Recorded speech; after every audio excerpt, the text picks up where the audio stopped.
हरे कृष्णा।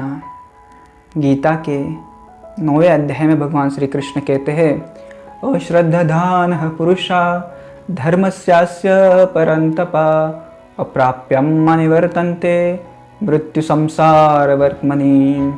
तो भगवान श्री कृष्ण अर्जुन से कह रहे हैं कि हे अर्जुन, जिसे इस भक्ति मार्ग के ऊपर श्रद्धा नहीं है, जिसे मेरे नाम के ऊपर श्रद्धा नहीं है, मेरे धाम के ऊपर श्रद्धा नहीं है, जिसे मुझ में श्रद्धा नहीं है, उस व्यक्ति का कुछ कहा नहीं जा सकता। वो व्यक्ति इस भूमि तल पर, इस जन्म मृत्यु के संसार के सागर में वापस आता है।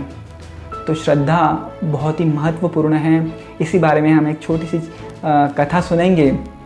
अयोध्या में राम अवध दास नाम के बहुत ही बड़े विरक्त सन्यासी रहते थे। बहुत ही महान संत थे वो। 100-150 साल पहले की बात है। तो छोटी सी कुटिया थी उनके पास और दिन भर केवल एक ही काम करते थे, केवल नाम जप। जो भी उनके पास आता था उन्हें केवल वो एक ही सलाह देते थे कि भगवान ने आपको जीभ दी है, केवल कहिए राम राम राम। तो केवल राम राम राम कीर्तन करते थे दिन भर। और उनके नाम स्मरण में इतनी शक्ति थी कि आजू बाजू के पशु पक्षी जानवर जो भी उनके कुटिया से पास से गुजरते थे तो उनके मुख से भी केवल राम नाम की गूंज सुनाई देती थी।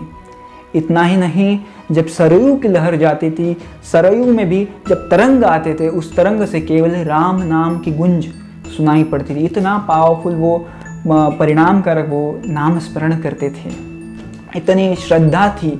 और एक बार वो अपनी जीवनी एक संत से बता रहे थे कि वो कहते हैं कि मेरे में इतनी श्रद्धा कैसी आई। तो वो कहते हैं कि मैं जब छोटा था तो मुझे मेरे पिताजी और माताजी ने हरि नाम कैसे लेना है, नाम स्मरण कैसे करना है, वो सब सिखा दिया था, कर्मकांड सिखा दिया था। तो वो कहते हैं एक बार की बात है, जब मैं 8 साल का था तब मेरी माताजी मुझे लंका दहन के बारे में बता रही थी। लंका दहन की कथा सुना रही थी कि ऐसे हनुमान जी आए और उनके पूंछ में आग लगा दी गई और बाद में हनुमान जी ने कैसे पूरे लंका को, सोने की लंका को जला दिया। और जब मेरी माताजी ये कहानी सुना रही थी तब उनके घर में, तो वो कहते हैं कि उनके घर में 15 से 20 डाकू आए, खूंखार डाकू आए। और उस समय की बात है कि उनके पास बहुत सारा धन था, क्योंकि उनके पिताजी जो थे वो बहुत प्रकांड पंडित थे और उस समय वो घर पे नहीं थे। तो उनकी माताजी बहुत भयभीत हो गई और सोचने लग गई कि अब क्या करे, क्योंकि मैं अकेली महिला हूँ और गांव में अभी तो पूरा अंधेरा है, कौन मेरी मदद करेगा, ये तो मेरा छोटा सा बच्चा है। तो बच्चे ने कहा, राम अवधदास महाराज जी जो छोटे से तभी बालक थे, उन्होंने कहा कि माताजी आप डर क्यों रही हैं, जो हनुमान जी अभी लंका जला रहे थे उन्हें बुलाइए। तो माताजी ने कहा अरे बेटे, ये मजाक करने का समय नहीं, ये तो कथा है। तो उन्होंने कहा माताजी ये कथा नहीं है, हनुमान जी आएंगे, हमारी रक्षा करेंगे। यदि हनुमान जी सीता देवी को मदद करने के लिए लंका जला सकते हैं तो हमें क्यों नहीं मदद कर सकते, आप हनुमान जी को पुकारिए। तो माताजी ने कहा ये समय व्यर्थ करना नहीं है, कृपया मदद चिल्लाइए, हनुमान जी को कैसे बुलाए, हम हनुमान जी थोड़ी आने वाले हैं यहाँ पे। तो उन्होंने कहा नहीं, आप हनुमान जी को बुलाइए, हनुमान आएंगे। तो माताजी ने कहा नहीं बेटा, हम हनुमान जी नहीं आएंगे। तो राम अवधदास महाराज जी जब छोटे बालक थे उन्होंने कहा नहीं, हनुमान जी आएंगे। और वो खुद जोर जोर से चिल्लाने लग गए, हनुमान जी आप आइए, लंका दहन बस हो गया, आप अभी आ जाइए। छोटा सा आप जान सकते जब छोटे बच्चे होते हैं तो कि भाव कितना सरल होता है, कुछ भी कॉम्प्लेक्सिटी नहीं होती।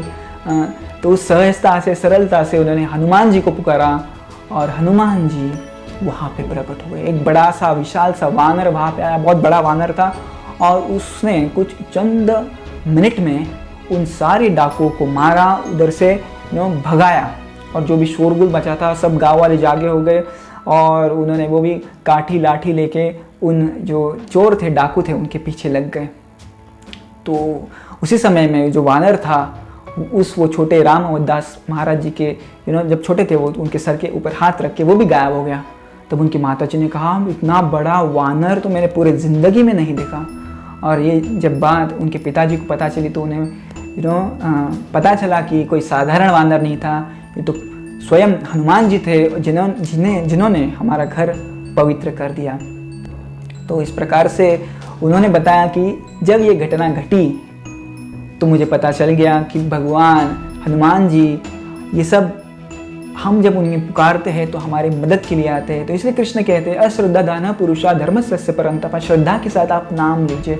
जो भी कुछ कार्य कर रहे हैं, जो भी कुछ आप भक्ति कर रहे हैं, वो श्रद्धा के साथ करिए। यदि श्रद्धा के साथ करेंगे तो उतनी वो परिणाम कारक होगी। धन्यवाद। हरे कृष्णा।